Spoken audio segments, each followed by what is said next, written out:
Sehingga Nabi Muhammad berkata, Rasulullah SAW bersabda, siapa yang membaca Al-Quran lalu menghafalnya dan menghalalkan apa-apa yang halal dalamnya dan mengharamkan apa-apa yang haram dari dalamnya, akan dimasukkan ke dalam syurga oleh Allah SWT, dan Allah SWT akan menerima syafaatnya yang diberi kepada 10 orang daripada ahli rumahnya, yang kesemua mereka telah wajib memasuki neraka. Hadis riwayat Tirmizi dan Ahmad. Keterangan tuan-tuan, sememangnya setiap orang mukmin insya-Allah akan memasuki syurga, walaupun setelah menanggung segala azab akibat daripada amalan-amalannya yang buruk. Namun kelebihan untuk para hafiz ini adalah mereka akan terus dimasukkan ke dalam syurga. 10 orang yang akan menerima syafaat daripada seseorang hafiz adalah daripada orang Islam yang fasik dan fajir, yang banyak berbuat dosa besar. Ini adalah kerana sememangnya tiada sebarang syafaat untuk orang kafir. Allah SWT berfirman, a'udzubillahi minasyaitonirrajim, innahu man yusyrik billahi faqad harramallahu alaihi al-jannata wa ma'wahu an-nar wa ma lil-zalimin min ansar.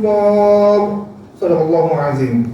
Yang bermaksud bahawasanya sesiapa yang mempersekutukan Allah Subhanahu wa taala dengan sesuatu yang lain, maka sesungguhnya Allah Subhanahu wa taala mengharamkan kepadanya syurga, dan tempat kembalinya ialah neraka, dan tiada sebarang penolong bagi orang yang berlaku zalim. Al-Quran Al-Ma'idah ayat yang 72. Di tempat yang lain Allah Subhanahu wa taala berfirman, a'udzubillahi minasyaitonirrajim, ما كان للنبي والذين آمنوا أن يستغفروا للمشركين ولو كانوا أولي قربى من بعد ما تبين لهم أنهم أصحاب الجحيم.